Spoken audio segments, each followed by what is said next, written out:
Welcome back to Between Two Candles. I'm Father Harrison, and we're recording in my office today. So, as taking the host job, I'm welcoming Father David back to my turf. So, not Father David, Father Leonardo DiCaprio. Oh, thank you so much. Yes, welcome, Father Leonardo DiCaprio. What's it like being a famous priest? What's it like being a famous priest? Yeah, it's miserable. Yeah. It's absolutely miserable. But good thing I'm not actually famous. Yeah. So, we talked last week about you becoming a priest. Did you become a priest because black is more slimming? Yeah, actually. In fact, I was wearing black for many, many years, long before I became a priest. So I went through not quite goth to semi-lazy to, hey, priesthood just fits my natural preferences. Yeah. There you go. How did you find it? What? The slimminess? Yeah. Oh, it's great. It makes life easier. Pick up black, or black in the morning is always a nice option to have. Oh, good. Yes. God bless you. So, today we're going to talk about Dan Harmon. Yes. And we're talking about Dan more as a person, but through the narrative of his two main shows that we both know and love, Community and Rick and Morty. And you actually came up earlier with the title. You wanted to... Oh. Yeah. Escaping the Circle of Self. Yeah, that's right. Because I think, if you're ever looking to know more about Dan Harmon, there's a great little documentary about him called Harmontown. It is, there is a lot of swearing, just to forewarn you, and some crude jokes. But it's actually quite insightful about the man and what he's looking for and what he's really trying to find. So, because I think that's one of the things that, in a way, his shows become a big form of self-expression. Absolutely. Well, the funny thing about what Dan Harmon is searching to find, but it goes down to something really, really base about what kind of Dan Harmon is all about. Before he can find anything, he has to discover that there's a fundamental need to his character. Right. And if there's anything that I've really found to be really interesting about Harmon, is that from the movie Harmontown to Rick and Morty to Community, what he's looking for is community, communion. Almost always there's this feeling or this thrust of where do you belong, where do you find fellowship? And I really noticed that in his movie Harmontown, because he had this, he would go on these podcast travels. This was soon after he was actually fired from the show Community, because he got into a bit of a tiff with a few people. Some of his personal demons were, let's just say, making it slightly difficult for him to function. Him and Chevy Chase aren't good friends. Yeah, well, they got along better when the whole thing blew up. By the time the thing blew up, they were actually more or less reconciled with each other. But by and large, there was a bit of a blowout, and there was more to it than that, I suspect. But he got fired from his show, and as a way of almost kind of coping, he traveled across the United States doing his podcast in a whole bunch of different venues. And what was brilliant about his podcast is that he would show up at a random place and then just talk about whatever on earth was on his mind. But and play Dungeons and Dragons. And play Dungeons and Dragons. But what was the running theme of the thing is the community of misfits. Yeah. Because if there's a group of people that really love Dan Harmon, it's weirdos. It's misfits, yeah. It's misfits. It's weirdos. It really is interesting if you ever get a chance, and I think you can find it on YouTube or whatever. Yeah. What's really interesting about it is all these people come up to him and say how his show, some people literally say his show saved their life. Yes. Literally. I know this might sound weird for some people, but that's literally what happened. His shows actually, because they would feel accepted for the first time. Yes. They would find that this character is me, or this story is what I've experienced, etc. And so it's fairly fascinating, because you think, really? Some dude who writes a TV show essentially has helped you find the meaning of your life. Mm-hmm. It's a little jarring from a Catholic perspective in some ways, right? It can be, yes. It's really jarring that way, and I think you're just like, man, there's so much more. Well, but that's one of the reasons it's jarring from a Catholic perspective, because we as priests, we have to ask ourselves, it's like, Well, on what level are we not providing communion for the outcast or for the outsider inside the church itself? Right, yeah. Because as with all needs and with all desires in the world, all desires are an expression if our Catholic faith is at all to be taken seriously, an expression of a desire for Christ. Mm-hmm. Christ is always hidden behind maybe about 20 or 50 or a million veils, who knows, but hidden behind several veils is the person of Jesus. So, and it is entirely tenable to understand how Christ is the outcast among the outcasts, and that there's a legitimate need for that sense of community, mm-hmm. and the legitimate need for that sense of communion. And you can't say that either for Harmon himself or for all the other people who watch his show, that many of them may or may not be lapsed Catholics that don't feel that their need for communion has been met by the church. So that's kind of a rebuke mm-hmm. against us. Right. Yeah. And one of the things that would be really good to kind of explore is to what way have we been negligent in revealing the communion of the outcast? Mm-hmm. And one of those dimensions in which I was thinking about this for many, many years, because I've always really kind of enjoyed Harmon and nerd culture just in general. But the problem with the nerd culture outcast thing is that it becomes a negative feedback loop. Very few nerd culture societies don't have very rigid structures and rules for membership, mm-hmm. right? Like, have you ever tried to join, I've never actually tried to, but I'm just asking people to use their imagination, like Dungeons and Dragons fanboys or anime clubs or, anything. And Comic-Cons. The requirement of information, the requirement of knowledge to at least be socially acceptable in that group is incredibly intense, combined with the fact that they all seem to be traumatized by the fact that they've been excluded from whatever group in which they've been raised. And the interesting thing is, with all of that, there's a few things. One is that it no longer becomes a group of exclusion, but it actually becomes a group of inclusion that actually starts to exclude. Exactly. If you're cool, sorry, this isn't for you. Absolutely. You cannot be here, right? If you're the jock, this is not for you. You cannot be here, right? But not only that, it's no longer minority culture, so you're no longer an outcast in that sense either, right? It really isn't minority culture anymore. Like with Marvel films, for example, are a great sign, or a big sign of this. And it's not just Dan Harmon. Like there's actually, I don't know if you've ever seen it's like a YouTube series called The Guild. I know of it, yes. And the exact same thing happened, right? Because Felicia Day, who's like the lead character there, she's kind of a little nerdy and socially awkward type of person as well. And she starts this little YouTube show, and it had the same effect of bringing in people who felt excluded and alone, and it creates this kind of new inclusionary zone of the nerd culture. But and in all of that, the question I think that's really important, because I think that's a theme that plays out in both shows, in different ways, obviously. Sure. But it really plays out in both shows.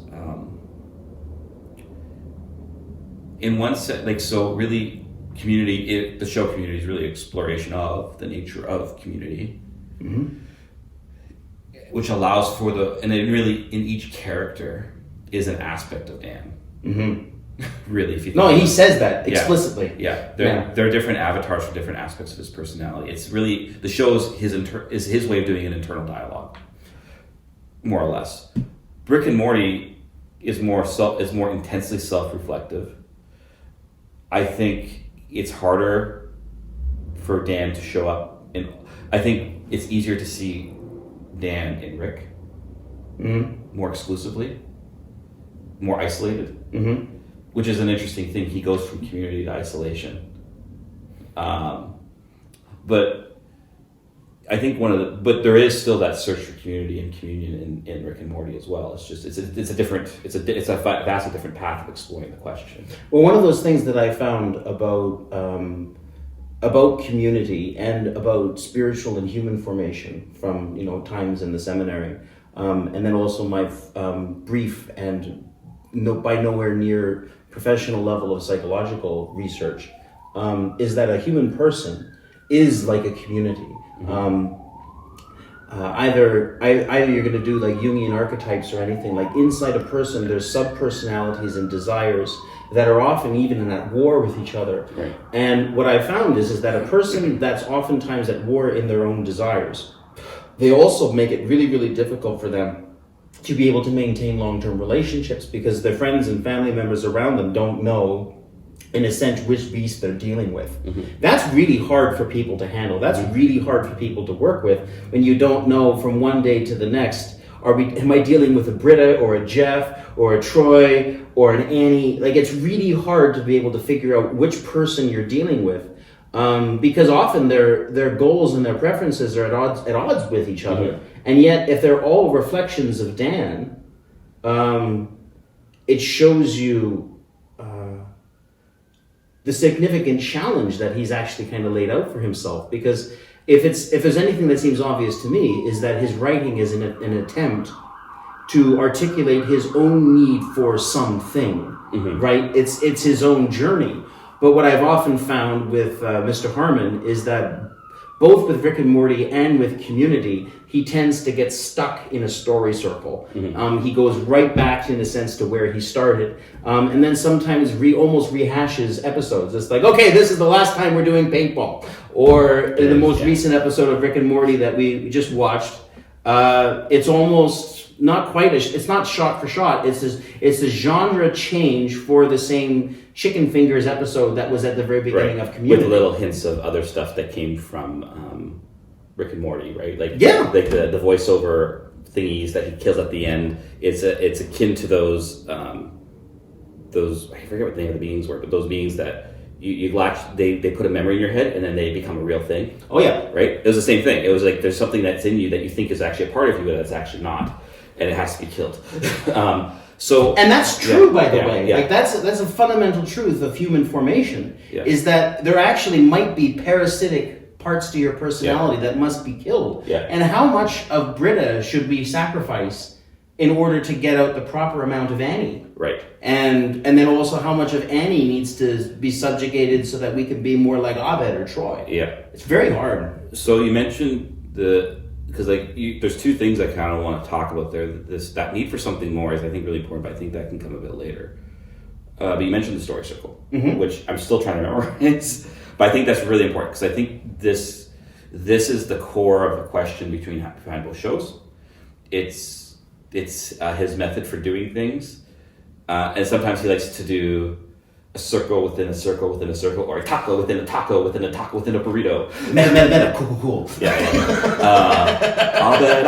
Abed. So he's trying to play. He always is trying to play around the story circle. But really, the story circle is his mode. It's his method of writing. So to understand his shows, you need to understand the story circle. Absolutely. So can you break it down? More or less, yeah. So he, rather quite brilliantly, was able to distill Joseph Campbell's hero's journey down to some very essential and component parts. And I had actually researched him a fair bit when I was also reading Stephen Booker's book on the 7 basic plots. And there's actually kind of an analog to it. So it basically follows several story circles, as you said, can be happening in the course of a whole story, but it starts off with the subject himself, so you. Then it has a need. Then to achieve that need, then there's a summons or a go and a going out.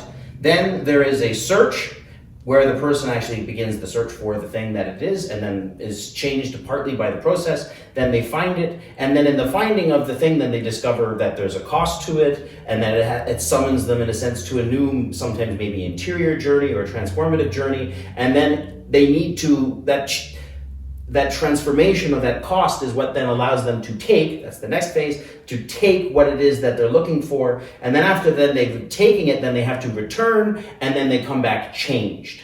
So these 8 things that allow a person to kind of go through this circle of personal transformation. But this is the real question. Who's the person going, and the journey and what they're looking for and how it has an impact on them, on one level is kind of morally neutral. So it doesn't necessarily provide the means of actually discerning, does my branching off here actually benefit me or make me better? Because sometimes, as Harmon points out in his episode about fart, I'm not talking about farts, I'm talking about aliens. He mentions an alien named Fart. Morty. Goodbye. Anyway, sorry. That Morty's arc was not necessarily in that episode for the moral betterment of Morty. Right. His initial moral naivete that actually launched the story resulted in him not only more suffering is caused by his infantile moral arc rather than if he just allowed a bad thing to happen. So that's a kind of weird game to play. So the story circle, because it doesn't necessarily of in itself have its own way of weeding out some bad elements, kind of leads to what I'm considering to be Dan Harmon's ultimate literary downfall, which is, how do you get out of the circle? Yeah. How do you break out? And you get stuck sometimes in yourself if your desires can't be transformed into something else. And if you're always running from that inner desire, will you get out? So this is the interesting thing, I think, about the whole notion of the story circle that he proposes. And it's very interesting how all these Hollywood types love Joseph Campbell. Yes. It's really interesting because it's also the problem that comes with the Joseph Campbell. Like, you even see it with Star Wars, right? Yes. You see that story circle at play, and I think that's part of the reason people were so disappointed with both the prequel and the sequel trilogies. Is they're stuck in the same story circle, right? It's just the same circle going over and over. Like, it's why everyone's like, Force Awakens is just... Well, let's pretend like the Disney ones don't even exist. Right? There's just like, this is the problem. It's like they're essentially mimicking the story circle, but not understanding like the whole purpose of the story circle either. Like, I don't think they recognize the depth and the importance of that, but yet at the same time, they don't know how other way to work. And so it brings about two problems, because I think the whole Joseph Campbell notion is very much stuck in a pre-Christian sense of time and history. Right? But the problem is they're enacting a pre-Christian sense of time and history in a world now that has been transformed by the Christ event. Right? Christ has changed the notion of history. This is something Joseph Pieper brings out a lot in his book, The End of History. He says you cannot have a philosophy of history without talking about Christianity, because the whole notion of a future and a past and a present is a Christian notion. Because for pagan time, it's circular, right? And so this is the problem. This is Joseph Campbell's problem, and this is Dan Harmon's problem is, and it's the problem of everyone who's kind of going through this method is, it's interesting because it actually taps into something that we know and experience, but we're also doing it in a world that says, no, but the circle, there's something more than the circle, right? And I like to think, this is where I like to think about, actually I was talking about this morning with my thesis director, that Bonaventure recognizes this problem, right?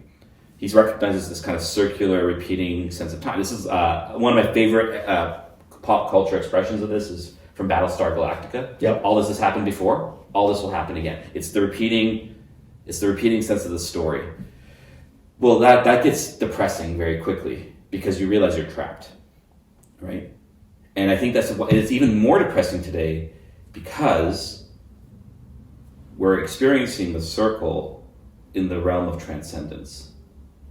So for Bonaventure, the circle is a problem. It's a geometrical problem for Bonaventure.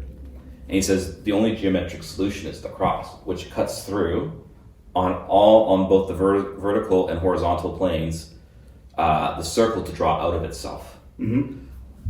And he says, so the cross is the center of history. It's the geometric solution to the problem of time and history.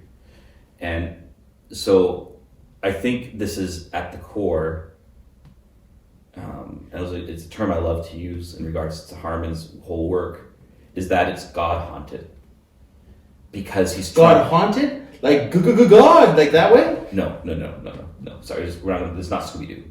Yeah, but you can imagine that people are as afraid of God as Scooby-Doo, right? And Shaggy are afraid of ghosts. Yeah, by the sense of haunting of God, I mean that it's a lingering presence that he can't escape. Okay. So, and that's what we mean by haunting, right? It's something that's there for a while that you, no matter how much you try, you can't escape it.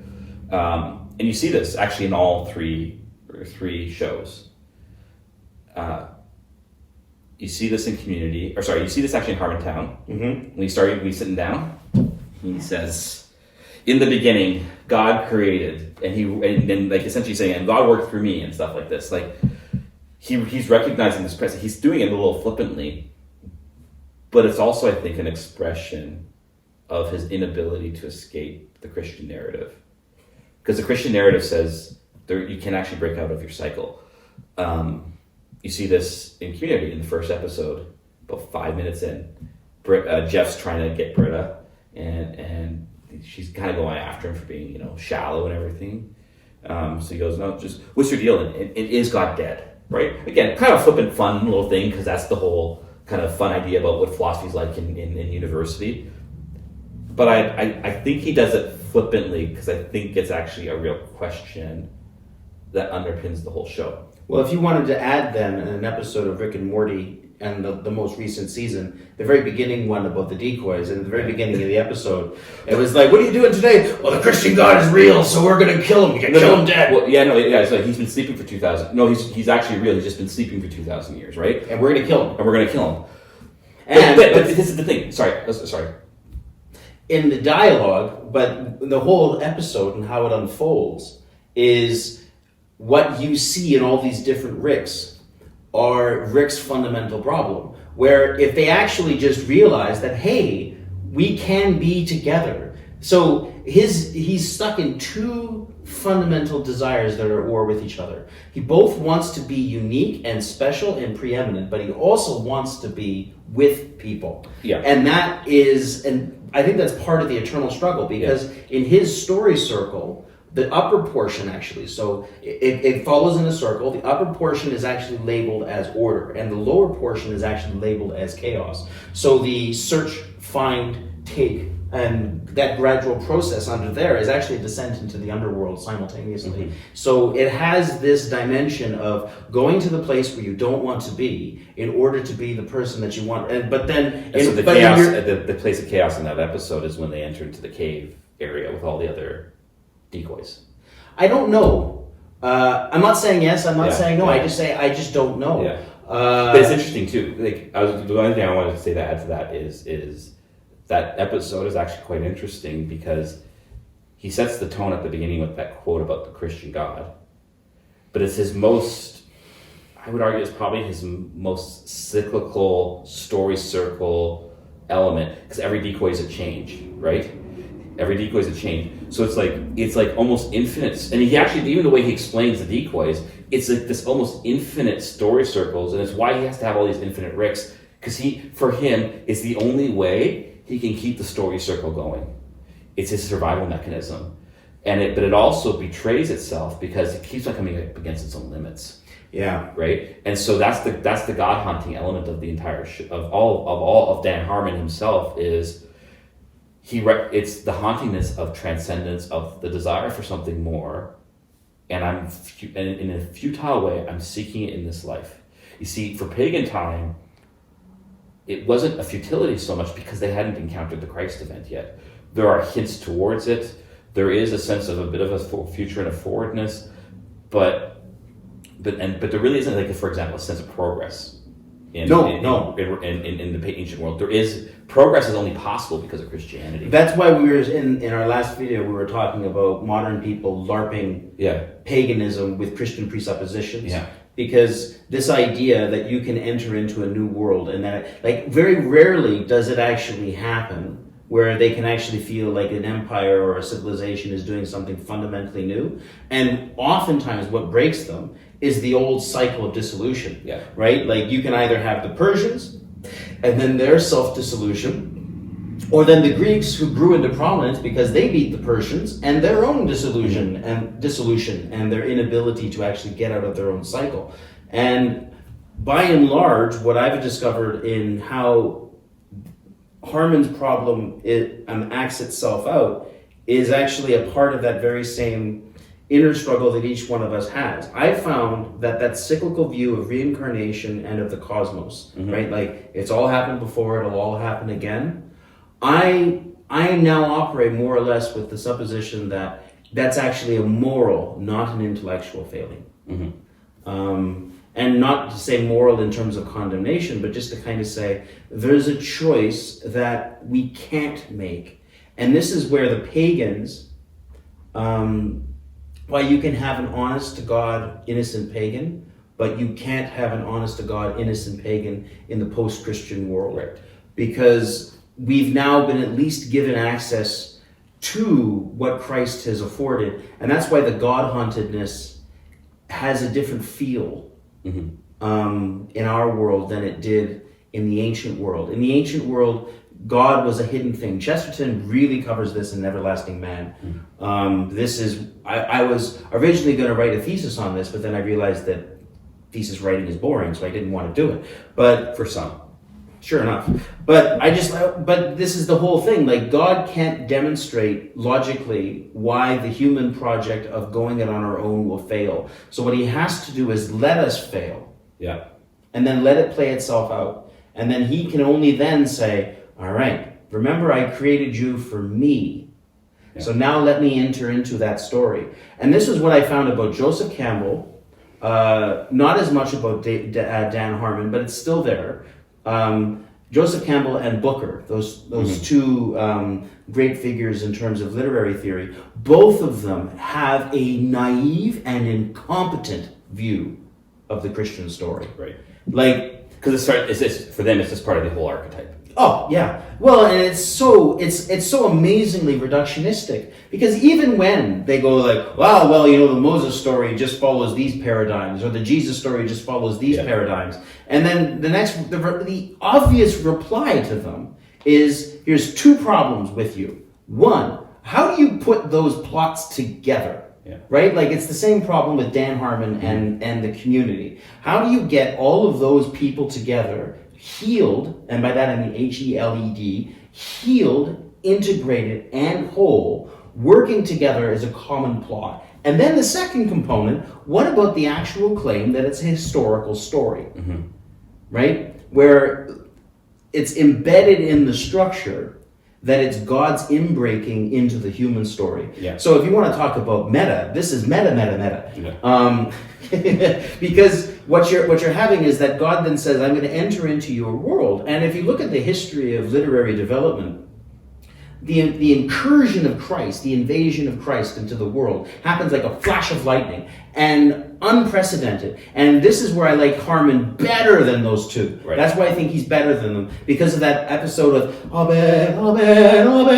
Because Abed notices that Jesus is completely unique. He's like, I used to think that Jesus was a guy who would walk on water and tell people not to get abortions, but now I realize there's so much more to him. Yeah. You know, like he's like Marty McFly. I just realized that Morty is based on Marty McFly. He's like Marty McFly, this guy and this guy all combined. And so but then he tries to take the role of Jesus, and he tries to play the role of the meta superstructure, and Abed can't hold on to that weight, and he collapses under it. Here's the interesting thing. Who is the means of breaking out and saving him? The Christian. The actual Christian. The actual Christian comes in, is seen, becomes the willing scapegoat, right? Can confirm. To become evil, to become seen as the evil one who is here to destroy everything. But the one who is saved actually sees the act of love that had been done there. Now, Harmon tries to naturalize it a bit, because Abed's praying. It's like his moment in the garden, essentially. And Shirley hears him. Yes. Right? And that's why she does what she does. But I think Harmon tries to do is to say, you see, well, even if we're going to talk about it, it's really just all naturalistic. Yeah. But it's not, because Shirley's not doing this because of the prayer she heard becomes a means of her enacting God's action through her. So she becomes an imparting of mediation, of God's working in the world, even though it's trying to be shown in a naturalistic way. So that's whole symbol there. Like, it shows you that Harmon at least really kind of does actually understand the seriousness of the Christian claim. He shows, and I don't think it's all intentional either, No, it's because he's an honest writer Right. that he's compelled to. Yeah, so he's this whole Abed exploring all of that becomes his exploration of it, and he breaks with it. Yeah. But that he allows Christianity to say, maybe you have something to be here. And so so surely becomes the crucified one that saves the one who, in search of themselves, recognizes they can't save themselves. And so when he's trying to do ironically almost, becomes actually unironic and actually the truth of the story that actually Christ does save and he does rescue him. And so it's really it's actually interesting. It's like, I've never even thought about it this way before, but it's like, there it is, right? And that's the beauty for me too. It's always like these things pop in your head when you're talking about them. Like, oh yeah, it fits with this and it fits with this. Well, it also fits with Aronofsky and his two attempts to naturalize Christian mythos, which would be creation in Mother, and the other movie that he made, Noah. I never saw the first one. Mother? No. Neither have I. Okay. To be honest with you, I've only watched honest trailers and all this other stuff because I've seen Noah. Yeah, it's just nuts. But it's a madhouse attempt to say I can tell the Christian myth on my own, and this is where the pride of modern man just falls flat. It's like, well, first of all, the Old Testament stories were boiled down and made really, really pure over thousands of years of cultural evolution. And it's deeply embedded in the sense of symbol that you don't need to become descriptive. The symbol contains all the meaning. You don't have to lay it all out for them. Absolutely, and the distillation of culture that is able to kind of bring all these different symbols, generation after generation, it actually gets built into you. Just as, for some magical reason, fire has this amazing ability of creating communion. Right. Food also has the same kind of evolutionary power. Homes. Yeah. And we don't really realize how deeply embedded these things are. And so when you just have like an author just saying, well, I'm just going to poo-poo this and kind of minimize it, it's like, I don't think you understand how significant this is. But the interesting thing with Aronofsky on Noah, I remember seeing it, I actually quite enjoyed it for a few reasons. One was he actually bears this idea, actually quite interesting, through Noah. I'm going to tell you a story that my father told me, that his father told him. The sense of bearing a tradition is actually quite well portrayed, I thought. And the way the creation story is shown through almost like that evolutionary lens through the 7 days. Actually, that visually was awesome. It's very visually awesome. I thought, what a beautiful way to bring the two worlds together. Actually, I thought it did a good job, and I actually found that it's funny because he's trying to reduce it to his level, but actually the story is so great. Whenever you're trying to portray it, you can't avoid the transcendence, even if you're trying to do everything you can to do that. Like I found the end of the movie when like the rainbow in the sky and everything like that. I actually found a very moving moment and an experience of myth of through myth to transcendence, which is what the Israelite Christian story does. Myth isn't stuck in itself anymore. It can't be. And so I thought, but you're right, like he does try to, and because for him, in that movie, the whole thing that he's trying to understand is why was Noah drunk and laying naked in the beach? That's the lens he's trying to read it through. Yeah, but even then, the story of Noah being drunk, this is at least my own view of it, is actually a rediscovery of the fallibility of even our greatest heroes. Yeah. And I think that is actually embedded into our human condition in a very, very profound way. Like today, we had the readings where St. Peter both confesses the Lord Jesus and also is, as you said in your sermon today, the mouthpiece of the evil one. He's two mouthpieces at once. Yeah, he's a mouthpiece of the Father and a mouthpiece of Satan all in the same day. It's like, what range? He's able to go through these broad differences, but and that's kind of what human beings are capable of. Yeah. And this is where almost in every element of Harmon's story circle, there's this kind of branching out into real possibilities. But even if one were to say there's the good branch and then there's the bad branch, there's even a failing of the good, right? This is one of those things that the Christian story does so much better and by that I'm including that of the Hebrew peoples, there's this acknowledgement that heroes fail, and that's part of the story. But how do they fail?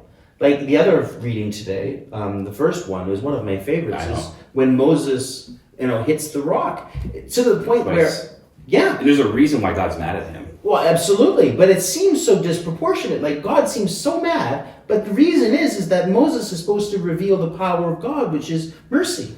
But not just that. Because what does St. Paul talk about with regards to the rock?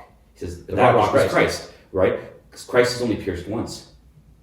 And so God is saying, I'm trying to set a symbol, I'm trying to foreshadow something, and you're interrupting it. Now, I'm still going to be able to let the sign stand for itself, and Paul recognizes this, but Moses gets in the way of God's revelatory action, and that's why God's so frustrated with him. It's like, not only have you seen my works and you've been the means of my works, you've ceased being a prophet here.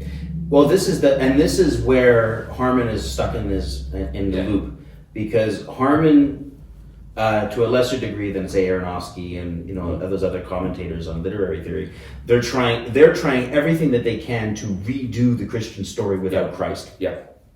In a way in which Moses is almost redoing the act. Yeah. But in our sacramental life, as well as our human life, our job is actually to retell the story. That's how we participate in it. So Moses was commanded to speak unto the rock, to recall, in a sense, to memorialize what God had already done through Moses by hitting the rock the first time. And then God says, I only need you to do this once. And then now you just, by the telling of it, by the speaking to the rock, then there's a new fruitfulness. And I think this has to go a lot with the transformation of worship that the Christian world has. I remember when we were in seminary together, you spent a lot of your first year talking about logical worship, the worship of the word. Yeah. It's absolutely essential because that's what makes the sacrifice bloodless. Yeah. Right? We don't repeat this because that's a sacrifice that God can only perform once. Yeah. And to ask a human being to do that by their own nature, by their own structure, is cruel. And which is where I think that the most disheartening part of the whole story of Harmontown, the movie, was when Dan is dragging his loved ones on his crusade for perfection. One of the most horrible things that you see is how he treats his girlfriend. I know. And it's, all for bits. All for bits, yeah. And it's like, no, you can't do that to people. And this is actually a legitimate complaint that human beings have against God. Yeah. Like, are you putting us through this to tell your story? Yeah. I still haven't found an atheist really say that, but like, is it worth it to put us through this suffering in order for you to do your bit, O Lord? And in the end, his only answer can be himself. His only answer can be, if you know me and you know my word and you trust me, that is the only way that this actually works. And I think that this is where, although Harmon can be incredibly aggravating, at least we can understand that it's not a measure of intellect that will help a person understand these things. It's the issue of trust. He's a far better writer and understander of story structure than I ever could be. Yeah. Or want to be. Yeah. But at the same time, there's something profoundly missing, and it's the fact that the storyteller loves Dan. Yeah. He loves, and he's trying to save himself. Yeah. Through his stories. Yeah, and you see this in Harmontown, right? And he saves himself by becoming a savior figure to others, and so he needs that. He literally becomes intoxicated on that trip. But yes, he needs the He also needs the spiritual intoxication. It's real liturgy. The problem is though, it's not spiritual worship. It's not worship of the word. The victim has to be sacrificed over and over and over again in order for the meaning of the sacrifice to have any bearing and fruit for the people in attendance. And so he becomes a sacrificial victim, not once, but over every night. And this is why he's stuck in his story. So every time he is re-sacrificing himself, and he's going to annihilate himself. So he's but the good news for us, obviously, is that, Christ enters into that. He's actually there in that depth of annihilation saying, you have a choice. I can save you even here. Well, I will offer a Christ figure for the Harmontown movie. Okay. Spencer. Yeah. God love that guy. And what's so amazing about how Spencer entered that story is, he's like, well, I was sitting at home and I just decided that I wanted to play Dungeons and Dragons with Dan Harmon. And then Dan Harmon goes up to the front and says, I think I want to play Dungeons and Dragons. And Spencer was ready to go. Mm-hmm. It was almost like some kind of divine illumination or some kind of inspiration that brought Spencer right into the midst of that drama and branched it out. And there's this great moment in the movie, I think it was Sudeikis, where Spencer is just doing his awesome narration, Dungeons and Dragons style, and Sudeikis is like, where the hell did you fight? He takes a picture and starts looking at him, and how Spencer becomes a hero, like, in a sense, a real transcendent hero for the people. Right. And then Harmon knows this. Like, if anybody watches Spencer, was that? He really gets honest about it. Exactly, at the end of the movie, and this is where it's really kind of... everything I say about Harmon, I want people to know that I really respect him. Yep. Because at the end he says, I've just discovered that Spencer is the hero of this story, which means that I must kill Spencer. Yeah. Because it's like, not only am I trying to avoid Jesus, but now I'm realizing that even a great friend, Spencer, he jokingly says, again, he's not actually trying to kill him, but he just kind of acknowledges, it's like, wow, Spencer's actually stealing my thunder. He's being and doing everything that I need to be. And so the one that really finds that need for community, that finds that need for fellowship, is Spencer. Yeah. And I admire Spencer tremendously, and I found that there are so many brilliant, like, you can't deny that Spencer's got an IQ, man. Yeah.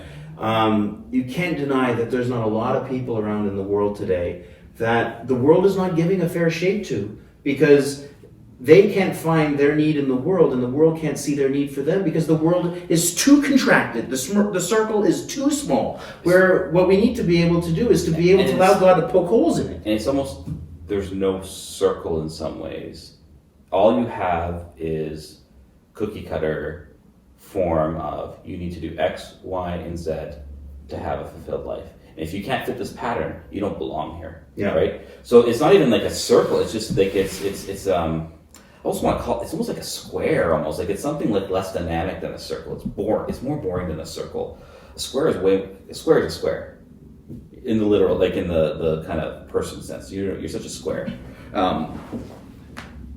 because the world says, more or less, the North American Western thing is, you gotta excel at something in high school, yeah, in order to get into university, yeah, to get a degree, so you can get a job, so you can find a spouse, so that you can have 2 kids and a dog and a Volvo. And you can retire at the age of 55 and go on all the holidays you want. And that's the bill of goods we're all sold. And nerd culture, in a way, is criticism of that. Yeah. Because this gets to a deeper problem of like the way we think about the world in general. And it's why I like Harmon, because really he's dealing with the problem of the universals in many ways, right? He's dealing with the problem of the relationship between the particular and the universal. How does this work? If there's something more, if my meaning is outside of myself, like how does that work? And when you're sold a bill of goods, essentially we have manufactured, life is manufactured for us now, right? And mass produced. It's mass produced, and that's where you find meaning. Like think of the religious event of when iPhones first came out and stuff like that, right? And people lining up, no one does it anymore, thankfully, but it's like people were lining up sometimes the day before when the new iPhone would come out. Especially when Steve Jobs is the high priest of Apple. But you have at this, so we think in this, there's really, something I've been thinking about a lot lately, the way we think about things is culture in North America in general, like its more overarching sense, is univocal in its thinking, right? Being means one thing. It's the problem is being is one thing, happiness is one thing, exactly, and that's the manufactured. Like that's the epistemology of the manufactured self. Okay. Okay. Let's just dumb that statement Okay, I down know. a little bit for my sake Sorry. here. So It's the way of thinking. It's the way of thinking that our culture says everything has to be streamlined. Everything has to be. Everything has to be cookie cuttered. Mhm. Essentially, it's a cookie cutter itself. Is maybe a better way. But the problem is, not everyone fits the cookie cutter. Darn tootin'. So then you have in its resistance, you start a dialectic that happens, right? And so then you have oh my gosh, my brain just went blank. You have univocal, dialectic, analogical, and four senses of being. You know. This is why I wanted you to dumb it down, man. I was trying to save you from falling. No, it's all. It's just always for some reason it just like misses my head sometimes. Anyways, I hope you know we're going to keep this in. Well, absolutely, that's fine. Hey, listen again. Like Peter, I need to be a voice of the Father and also the voice of my own stupidity. But I do the editing. The issue becomes there's the problem of difference still. Mm-hmm. I don't fit the cookie cutter mold, but I want to make my way in life. Yep. This isn't fit. And so you start a resistance to that. So like you look at things, for example, today, it's not just nerd culture against pop culture, although they're starting to become increasingly streamlined because pop culture wants to fit in. And then the nerds are rebelling because now they're mainstream and their tight religiosity does not allow for the hoi polloi to enter. So they want extreme difference. Yep. Mass culture wants extreme universal or univocity. Yes. The problem is they're creating a dialectic warfare, essentially. Yeah. That can only be solved not through one over the other. It's not master-slave dialectic. It's analogical or paradoxical thinking in being that says, actually, you can have, for some people, like you can have at the same time a family where, yeah, I go to university, I do these things, I get those things, but always in connection to the greater good, which is God, which allows you to not be struck with that, but allows for the difference at the same time. It's the Catholic both and. That's the only way to solve the problem. Well, I found that this issue has actually been instantiated in the joy of being a priest. Yeah. Because a priest is an outsider who's the center of a community. Mm-hmm. Especially like a pastor. Like a pastor has to somehow move the centers of a community into its peripheries. And that's actually what makes the church healthy. Because what always breaks down a civilization, and this is why I think civilizations have always fallen, and why there's always circularity to history, is that everyone does not want to go where they don't want to look, where they don't want to see the outlying limits of their identity and their being. Mm-hmm. Well, the job of a priest is to go into that hostile corner while maintaining that public respectability and saying, okay, so I'm going to be the respectable part of a community that goes to the place that no one wants to be, nor really any sane person should want to go. And by that very kind of middle ground, it kind of balances it off. That's why I can be pretty like Leonardo DiCaprio and not give a crap. Yeah. Wear the same black outfit every single day and be quite comfortable with it. And yet, at the exact same time, I should always be seeking out and to save the lost. Yeah. And we'll never sacrifice the found. Absolutely not. But then the 99, if the 99 can't consent to the shepherd finding the one, then they were never found to begin with. Exactly. And so then you have to go searching after them. Exactly. So the Dan Harmon, which is a pastor's always thing. You know that probably at least half of your congregation actually still needs to be found. All the time. Even though they're showing up every Sunday. Absolutely. And every priest has to be willing to be found, not simply by God, but also by the people. I preached on this yesterday on the feast of Saint Jean-Marie Vianney, where at first he goes to his town and he's soundly rejected by his people because they thought he was too holy. They resented that he didn't like the dancing and all that stuff. But when he started breaking down, they supported him. And that mutuality, that willingness to allow somebody in, I think is precisely why nerd culture is so tortured and yet is so in need of communion. That to be able to say, you know what, not only am I a nerd and an outcast, and that's okay, right, to be at that phase, but then to be willing to say, but I'm also going to let you into my thing, right? I'm gonna let you touch my Warhammer 40K modules, and and then not understand the difference between an invulnerable save and a regular armor save, and not criticize you for it, right? To be able to break out and say, you know what, not all. There's some kinds of punk I don't like, but I'm going to tolerate them, and that inability. Is not just present in the world, but often present in the church. This is the thing. It's a sense of identity that cannot. The problem really is that we have a problem of a sense of identity that can't allow for other.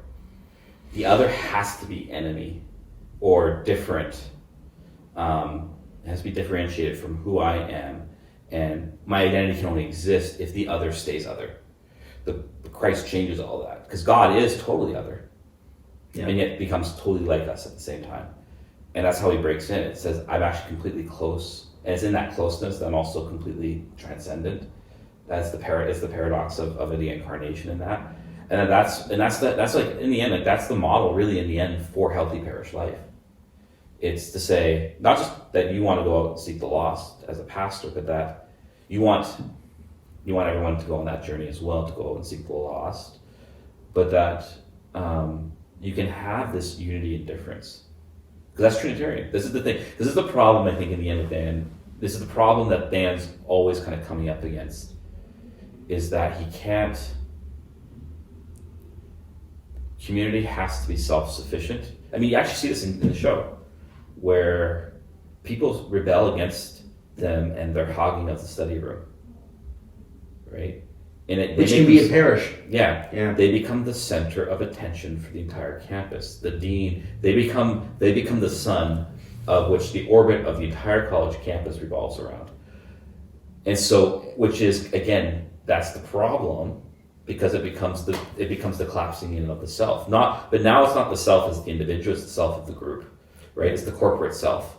And as that's breaking down, as that's coming together, and that's kind of happening over the show. You see this breaking down, and it's falling apart. It's interesting. The relationship between Troy and Bretta never made sense to me in many ways, but it also makes sense because it's actually a sign of the breaking of the group, because they actually cannot, with their own power, sustain it, because they don't see community as a community that's rooted in something transcendent. Yeah, there's. And the funny enough is actually one of the episodes that really brings this out is one that Dan Harmon is not responsible for. It was when they realized that they're the Germans in Hogan's Heroes and not the other way around. I wish there was a word that could express what I'm feeling right now. They're doing misfortune. But that was actually an earlier episode. So that was the first Germans. That was the first Germans. They met them, then they destroyed them. Then the second Germans come back for revenge. And what the second Germans actually were the tip of the spear for all of Greendale against the Greendale group, because they tried to penetrate and to be able to get access to the room. And so you see throughout the episode they're trying to annex the room, if you will. Exactly, and honestly they did. And so then this is where, when you have a person that's so preoccupied on themselves and not able to open themselves up to a transcendent, that is inevitably what happens. So the 20th century. And all that Joseph Campbell, follow your passion nonsense, that's the real root of a lot of the mental and spiritual and moral and political evils of the 20th century. Because we tried to turn nationality, culture, whatever, as an enclosed thing, and it doesn't work. And yet Jeff Winger summarizes it beautifully in one of his many speeches at the end of the third season. It's one of my favorite episodes. I'm going to pull a Winger. Was that? I'm going to pull a Winger. Well, when he said, when Pierce is having his case against Shirley about who gets to sign off on their shared sandwich shop, and when Jeff Winger's former colleague tries to get him to sell out his client in order to get his career back, and Jeff just summarizes it and says, the most frustrating truth is, the obvious truth that we do not want to admit is, looking only for ourselves is bad, and doing good for others is good. But then this is also where it's partly problematic. He says you can make this true by rejecting this stupid court case. But that's maybe where his interfaith problem is lacking. You don't make it true by doing it. You discover it's true when you do. Yeah. So this actually brings up maybe one last point I want to bring in with all that. And I want to bring Blondell into this, Maurice Blondell, since I can't help myself. There's two things with him. First is that he, this whole point of like that God haunts is actually at the heart of his metaphysics. When the infinite becomes incarnate, that has an abiding significance for being permanently. The world has changed. Even if you're not going to take Christ seriously as a historical event, the Christian idea has changed the world permanently, and we can no longer, and it's actually impetus for his whole notion of action. He says, actually, modernity is not modern enough, because what it's doing is it's playing out of the infinite entering into created being in a permanent way. The problem is it refuses to actually go beyond itself, and that's his whole notion of action.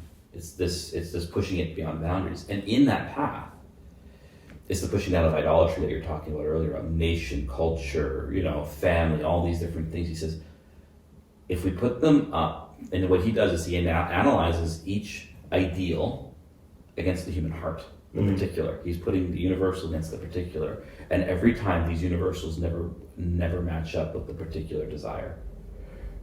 And they break down. They are not sufficient in and of themselves to find permanent meaning. It's impossible. And so he's breaking down what he calls superstition that way. Superstition is seeing something created as the final ends rather than a means to an ends. And that which breaks him up to say, therefore, and so his distinction in the human heart that he criticizes all these superstitions against is the two wills in the human heart. The willing will, the desire, and the willed will, the action. And that the action never is up to the desire of the heart. So it's very Augustinian, right? And so you have to do it. So that's very Pascal as well. Like, you want to believe in God? Start doing God's things. Yeah. But then Blondell, he keeps on rooting this out, and so he gets him to the point to say, man is made for the supernatural, and this is shown perfectly and philosophically, and that modernity is actually not modern enough. That's where he really peed off all his advisors that way, or all the examiners, because he said modernity is actually not modern enough. And for me, that's the thing with Harmon, and that's the thing with a lot of modern narrative in general. It's actually not modern enough. It's refused to see the depths by which the infinite has gone down towards that absolute particular, which is found perfectly in Jesus. He is the concrete universal, right? To use Balthazar's terms. So as to give life and meaning and permanence to the particular. But it's actually allowed us to create greater idols out of the particular if we don't allow to see them as means that point towards God. And so for Harmon, he's stuck in that pattern. And he needs to break out of it.